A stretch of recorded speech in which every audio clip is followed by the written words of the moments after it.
قال النبي صلى الله عليه وسلم لشداد بن أوس: يا شداد بن أوس، إذا رأيت الناس قد اكتنزوا الذهب والفضة فأكثر من هؤلاء الكلمات: اللهم إني أسألك الثبات في الأمر والعزيمة على الرشد، وأسألك موجبات رحمتك وعزائم مغفرتك، وأسألك شكر نعمتك وحسن عبادتك، وأسألك قلبا سليما ولسانا صادقا، وأسألك من خير ما تعلم وأعوذ بك من شر ما تعلم وأستغفرك لما تعلم. الحمد لله رب العالمين، والصلاة والسلام على سيد المرسلين وعلى آله وأصحابه ومن تبعهم بإحسان إلى يوم الدين. أما بعد، بسم الله الرحمن الرحيم. عن شداد بن أوس رضي الله عنه قال لي رسول الله صلى الله عليه وسلم: يا شداد بن أوس، إذا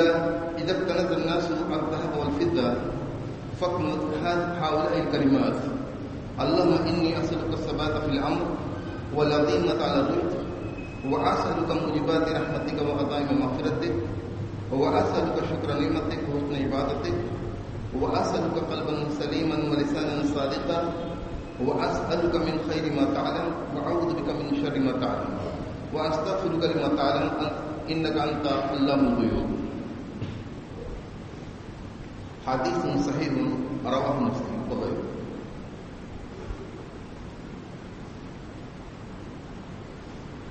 یہ حدیث نبی کریم صلی اللہ علیہ وسلم سے جو دعائیں موصول ہیں انہی دعاؤں میں سے ایک بہت ہی عظیم الشان دعا پہ مشتمل ہے. دراصل یہ اللہ رب العالمین کا بہت بڑا کرم ہے کہ اس نے نبی کریم صلی اللہ علیہ وسلم کو جوامع الکلم عطا کیا، یعنی بات کہنے کا ملکہ، تھوڑے سے الفاظ میں بہت ساری باتیں کہہ دینا، اور ایسی باتیں جو سب کی سب صحیح ہوں، درست ہوں، ہر ناحیے سے بجا ہوں، کہیں سے اس کے اندر خطا کا یا دلل کا کوئی امکان نہ ہو. نبی کریم صلی اللہ علیہ وسلم کو اللہ رب العالمین نے یہ ملکہ دیا، اور اللہ رب العالمین کا یہ کرم تھا کہ آپ نے جو باتیں بیان کی، چاہے وہ کسی بھی موضوع کے تعلق سے رہی ہوں، یا وہ دعاؤں پر مشتمل نہیں ہوں، یا اذکار پر مشتمل نہیں ہوں، سب کو اللہ رب العالمین نے اپنے فضل و کرم سے محفوظ رکھا، تاکہ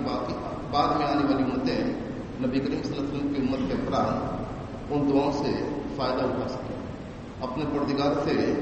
انہی کلمات اور انہی الفاظ کے ساتھ دعائیں کر سکیں جن الفاظ سے نبی کریم صلی اللہ علیہ وسلم نے اپنے پروردگار کو یاد کیا یا اس سے اللہ رب العالمین سے کچھ طلب کیا اور کچھ مانگا. جب ہم دعائیں کرتے ہیں اور معصور دعاؤں کا سہارا لیتے ہیں، دراصل مسلمان کو یہ چاہیے، ہر شخص کو یہ کوشش کرنی چاہیے کہ وہ اللہ رب العالمین سے جب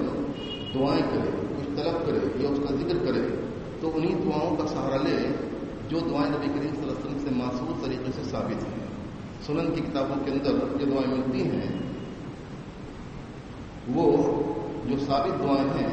وہ نبی کریم صلی اللہ علیہ وسلم کے الفاظ ہیں، جو الفاظ نبی کریم صلی اللہ علیہ وسلم نے اپنے زبان مبارک سے ادا کی ہیں. تو جب ہم ان الفاظ کو پڑھتے ہیں یا اللہ رب العالمین سے ان الفاظ کے ساتھ، ان کلمات کے ساتھ دعائیں کرتے ہیں، یہ احساس ہمارے دل کے اندر ہونا چاہیے کہ یہ وہی باتیں ہیں جو ایک زمانے میں اللہ کے رسول صلی اللہ علیہ وسلم نے اپنے پروردگار کو یاد کیا، اپنے پروردگار سے دعائیں کی، تو انہی الفاظ کا، انہی کلمات کا اللہ نبی کریم صلی اللہ علیہ وسلم نے سہارا لیا تھا. جب ایسا ہم کریں گے تو ہمارا ذہن بھی حاضر ہوگا، ہمارے دل کے اندر ایک طرح کی چاشنی لذت بھی پیدا ہوگی، اور ہمارا پورا من لگے گا کہ ہم کس انداز میں اللہ رب العالمین سے دعائیں کریں. اور جو اگر انہی الفاظ کو اپناتے ہیں جو نبی کریم صلی اللہ علیہ وسلم سے معصور ہیں، جو صحیح حدیثوں کے اندر ملتے ہیں، تو یقیناً یہ وہی الفاظ ہیں جو اللہ کے رسول صلی اللہ علیہ وسلم سے صادر ہوئے ہیں، آپ کی زبان مبارک سے نکلے ہیں، اور انہی الفاظ کو اپنی زبان سے ادا کرتے ہیں. یہ ایک بہت بڑی چیز ہے، مسلمانوں کی جانب توجہ دینی چاہیے. اگر ہم اللہ کے رسول صلی اللہ علیہ وسلم سے معصور دعاؤں کا سہارا لیتے ہیں تو ایک طرف یہ کہ ان کے اندر وہ باتیں ہیں کہ اللہ کے رسول صلی اللہ علیہ وسلم نے اپنے پروردگار سے کیا مانگا، رب کریم سے کون سی چیزیں مانگی، انہیں کو ہم بھی مانگتے ہیں. اور دوسری طرف یہ ہے کہ ان کے معنی کے اندر ہم غور کریں گے تو ہم یہ پائیں گے کہ ایک مومن کو اس دنیا کے اندر، اس دنیا کے بعد کی زندگی میں کیا کچھ چاہیے، کون سی وہ بڑی چیزیں ہیں جو انسان کو اس دنیا کے اندر، اس دنیا کے بعد کی زندگی میں چاہیے، اور اس کو ہم کس انداز میں اللہ رب العالمین سے اس کا طلب کریں۔ اور ایک چیز یہ بھی ہے کہ جو ہم دعائیں کرتے ہیں اس میں ایک جانب یہ بھی ہونا چاہیے ہماری سوچ کا، ہماری فکر کا، کہ جو دعائیں ہم کرتے ہیں اس کو ہم سمجھیں، اس کے معنی مطالب کے اندر ہم غور کریں اور اس کو تطبیق دینے کی کوشش کریں، یعنی اپنی زندگی کے اندر، اپنے کردار اور اخلاق کے اندر، اپنے اعمال اور اپنے شب و روز کے اندر اس کی ہم تطبیق کی، اس کو اتارنے کی کوشش کریں۔ اس لیے کہ جو کچھ ہم مانگتے ہیں اگر صرف ہماری زبان چلتی ہے، ہمارا حوصلہ نہیں ہے، ارادہ نہیں ہے، تو اس سے کوئی حاصل نہیں۔ انسان مثال کے طور پر سمجھیے کہ ہم اللہ رب العالمین سے رزق حلال مانگتے ہیں کہ اللہ تو ہمیں رزق حلال دے، تو رزق حلال صرف مانگنا کافی نہیں ہے، بلکہ رزق حلال کے لیے انسان کا کوشش کرنا، ایک تو یہ کہ کاروبار کے لیے تودو کرنا، کمانے کے لیے محنت کرنا، کاوش کرنا، اس کے راستوں کو تلاش کرنا، اور دوسری چیز یہ کہ محرمات سے بچ کر رہنے کی کوشش کرنا، کاروبار کے اندر یا اپنے کسی کام کے اندر حرام کاموں سے بچنے کی کوشش کریں، تبھی اس کا مفہوم ہوگا کہ ہم اللہ رب العالمین سے رزق حلال مانگ رہے ہیں۔ یعنی ایک طرف تو ہم اگر رزق حلال مانگیں اور دوسری طرف ہماری کوشش ہی نہ ہو روزی کی طلب میں کوئی کوشش نہ کریں، یا یہ کہ طلب تو کریں لیکن حرام حلال کی جو فرق ہے، جو تمیز ہے، اس کو ہم بلا دیں، تو یہ چیز مناسب ہرگز نہیں۔ اسی طرح ہر معاملے کے اندر ہے، ہم زبان صادق مانتے ہیں کہ اللہ تو ہمیں زبان صادق دے، تو زبان صادق صرف مان لینا کافی نہیں ہے، یہ ہماری جانب سے کوشش ہونی چاہیے کہ ہم جھوٹ سے بچ کے رہیں، ہماری زبان سے جو باتیں بھی نکلے ہیں وہ سچی باتیں ہوں، اس کے لیے کوشش کرنا۔ علم ہم مانگتے ہیں کہ اللہ تمہیں نفع بخش علم دے، تو علم یوں ہی صرف مانگنے سے نہیں حاصل ہو جائے گا کہ اترے گا ہمارے دل پر، یہ صرف ایسا نہیں ہوتا، بلکہ تعلم سے ہوتا ہے، سیکھنا ہے، اسے حاصل کرنا ہے، اس کے لیے تبدو کرنی ہے، اس کے لیے جو کوشش مناسب ہو وہ سب کرنی ہے۔ تو معلوم یہ ہوا کہ نبی کریم صلی اللہ علیہ وسلم سے معقول دعائیں ہیں، ان کو ہم سمجھیں بھی، ان کے مطالب کے اندر غور بھی کریں، اور انہی الفاظ سے اللہ رب العالمین سے مانگے بھی، اور پھر اپنی زندگی کے اندر ان کو تطبیق دینے کی، ان کو اتارنے کی کوشش کریں، تب ان دعاؤں کا حق ادا ہوتا ہے۔ تو نبی کریم صلی اللہ علیہ وسلم کے صحابی رسول بیان کرتے ہیں، شداد بن اوس رضی اللہ عنہ، یہ وہی صحابی رسول ہیں جن سے سید الاستغفار منقول ہے، جو سید الاستغفار کی دعا ہم سب کو یاد ہے، ہم سب اسے پڑھتے رہتے ہیں، یہ دعا بھی انہی سے منقول ہے، اور آج کے حدیث کی جو عظیم الشان دعا ہے یہ بھی انہی سے مروی ہے۔ بیان کرتے ہیں کہ اللہ کے رسول صلی اللہ علیہ وسلم نے مجھ سے بیان کیا کہ اے شداد بن اوس، جب لوگ سونا چاندی کو ذخیرہ کرنے میں لگ جائیں تو تم ان کلمات کا ذخیرہ کرو۔ یعنی دنیا کے اندر ہوتا ہے کہ انسان دیکھتا ہے کہ سب لوگ کاروبار کے اندر ترقی کر رہے ہیں، اس جانب لگے ہوئے ہیں اور دنیا کو حاصل کر رہے ہیں، ان کے پاس کاروبار ہے اور اسی کاروبار کے لیے پیل ہے، اور دنیا کے اندر تمام تر چیزیں جو دنیاوی ہوتی ہیں، دنیا کی حیثیت رکھتی ہیں، وہ سب وہ حاصل کر رہے ہیں، تو تم اس جانب نہ پل پڑنا، بلکہ تم ان کلمات کا ذخیرہ کرو، اس لیے کہ وہ کلمات ہیں جو الباقیات الصالحات ہیں، دنیا کے اندر بھی ہمیں فائدہ دیں گی، اور آخرت کے اندر جب انسان کو،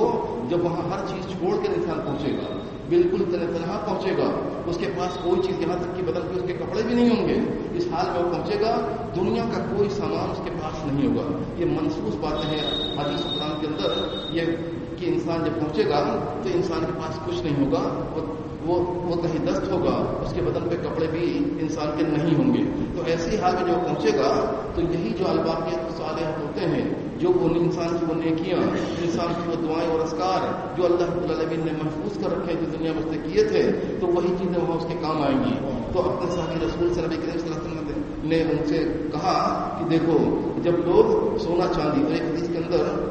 درہم و دینار کا لفظ ہے، تو آپ نے کہا جب دیکھو کہ لوگ اس میں لگے ہوئے ہیں تو تم ان کلمات کا ذخیرہ کرنے میں لگ جاؤ، یعنی ان کلمات کو اللہ رب العالمین سے کہو، ان کو اپنی زبان سے ادا کرو، اللہ رب العالمین سے لو لگاؤ، تو انہی الفاظ کا سہارا لو، انہی کلمات کا سہارا لو۔ اللہم انی اسألک الثبات فی الامر۔ اس حدیث کے اندر بہت ساری باتیں ایسی ہیں جو ہمارے سمجھنے کی ہیں، ان کو ہم سمجھیں بھی، اس دعا کو یاد بھی کریں، اور اس کے مفہوم کو اپنی زندگی میں اتارنے کی کوشش بھی کریں۔ تو پہلی چیز اللہ کے رسول صلی اللہ علیہ وسلم نے فرمایا کہ اے اللہ، میں تجھ سے سوال کرتا ہوں الثبات فی الامر کا، یعنی دین کے معاملے میں ثابت قدمی کا۔ دین اللہ رب العالمین نے ہم کو دیا، ہم کو مسلمان بنایا، ہم کو صاحب ایمان بنایا، یہ اللہ رب العالمین کا بہت بڑا فضل و کرم تھا۔ تو یہ دین ہمارا باقی رہے اور اس دین کے اندر اطاعت جو ہونی چاہیے اللہ کے رسول صلی اللہ علیہ وسلم کی، تو اس اطاعت کے راستے پر یعنی صراط مستقیم پر ہم کو باقی رہے۔ نبی کریم صلی اللہ علیہ وسلم کی اکثر دعا یہ ہوتی تھی کہ آپ ثبات کی دعا کرتے تھے کہ اللہ یا مقلب القلوب ثبت قلبی علی دینے،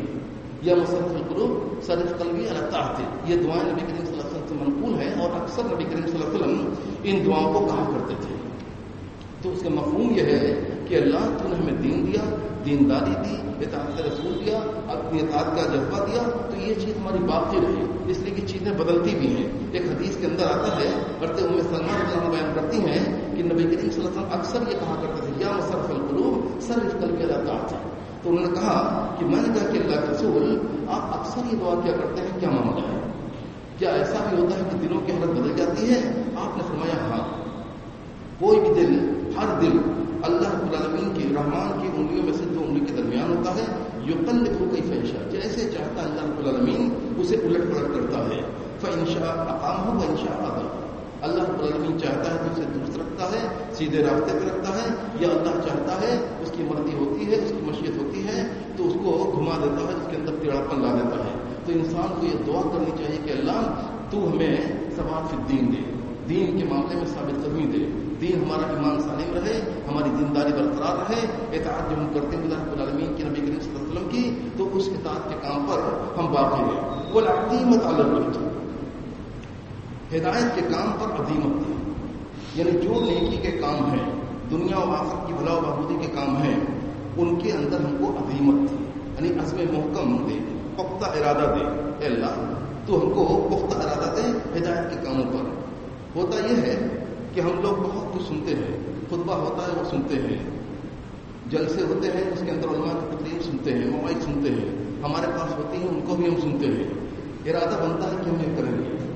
ایسا ہم کریں گے، اس لیے کہ ہم کو لگتا ہے کہ ایسا کرنے میں ہماری دنیا آخرت کی بھلائی ہے، لیکن ہم کرتے نہیں۔ گھر جاتے جاتے یا ایک دو دن کے اندر وہ ارادہ مزمحل ہو جاتا ہے، وہ ختم ہو جاتا ہے۔ وہ اس لیے کہ عزیمت کی کمی ہوتی ہے، پختہ ارادہ ہم نے نہیں کیا، اللہ رب العالمین سے ہم نے اس چیز کو نہیں مانگا تو اللہ رب العالمین نے ہم کو اس کی توفیق نہیں دی، تو ہمارا ارادہ بنے نیکی کا، بھلائی کا، اس لیے کہ اس کے بغیر چارہ بھی نہیں ہے۔ ہم ہدایت پہ رہیں، اسی پر ہماری کامیابی ہے، دنیا کی بھی اور آخرت کی بھی۔ تو جب ہم ہدایت پر ہوں یا ہم کو ہدایت چاہیے تو اس میں ہم کو عزیمت بھی چاہیے، پختہ ارادہ بھی چاہیے، اور اللہ رب العالمین سے جب ہم مانگیں گے تو اللہ رب العالمین ہم کو اس راستے پہ لگائے گا۔ وَأَسْأَلُكَ مُوجِبَاتِ رَحْمَتِكَ وَعَزَائِمَ مَغْفِرَتِكَ، اور اے اللہ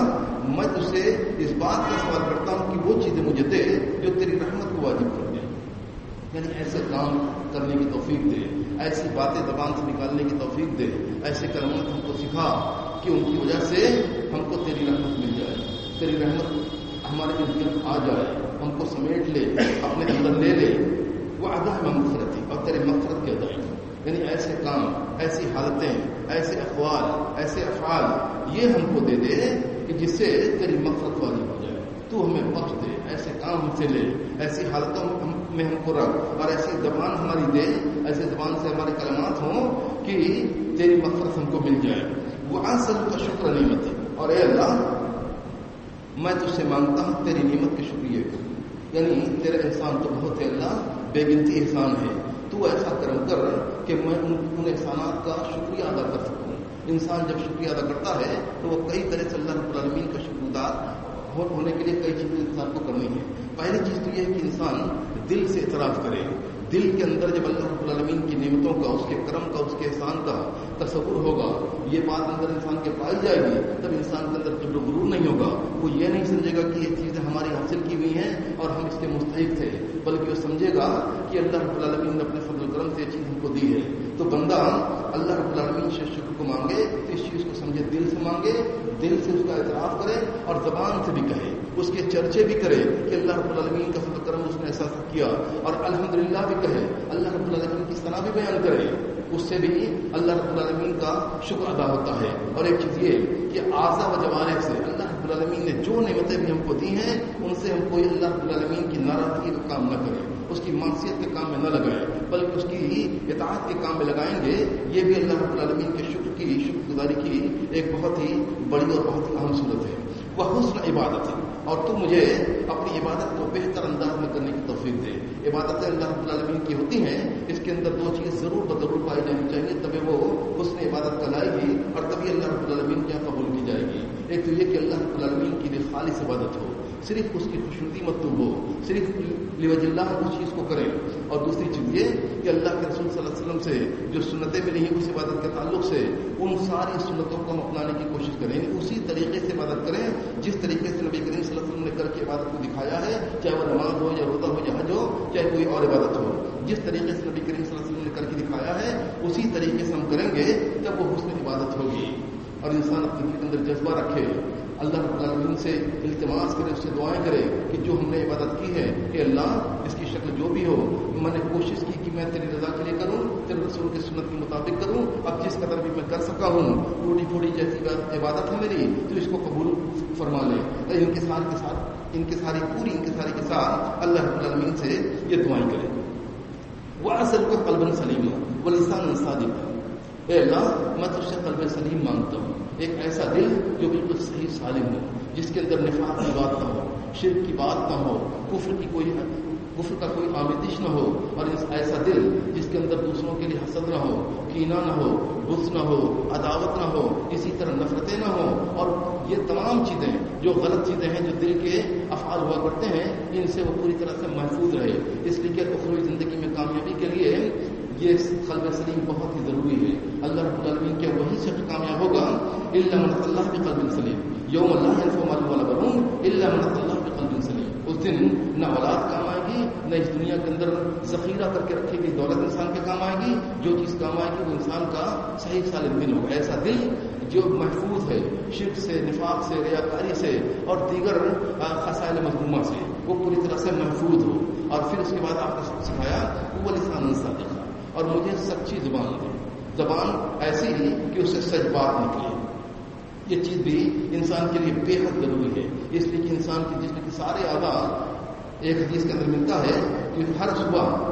انسانی جسم کے سارے اعضاء زبان سے کہتے ہیں کہ ہم سب تیرے تابع فرمان ہیں، تو اگر درست اتق اللہ فینا فإنما نحن بک. تو اللہ سے ہمارے سلسلے میں ڈر، اس لیے کہ ہم تیرے ہی ساتھ ہیں، تیرے ہی وجہ سے ہیں، تیرے ہی دم سے ہیں. تو اگر صحیح ہے، تو اگر درست ہے تو ہم سب درست ہیں، اور تو تیرے اندر اگر کجی اور ٹیڑھاپن ہے تو ہم سب کے اندر کجی آ جائے گی. تو زبان کا سچا ہونا یہ بھی بے حد ضروری ہے. اس لیے نبی کریم صلی اللہ علیہ وسلم نے اس دعا کے اندر لسان صادق بھی مانگی. وَأَسْأَلُكَ مِنْ خَيْرِ مَا تَعْلَمُ. اے اللہ میں تجھ سے سوال کرتا ہوں ہر اس بھلائی کا، ہر اس نیکی کا، ہر اس اچھے کام کا جسے تو جانتا ہے، اور ہر اس چیز سے میں تیری پناہ مانگتا ہوں، ہر اس شر کی پناہ مانگتا ہوں جس کو تو جانتا ہے. وَأَسْتَغْفِرُكَ لِمَا تَعْلَمُ. اور میں تیری مغفرت چاہتا ہوں ہر ان گناہوں سے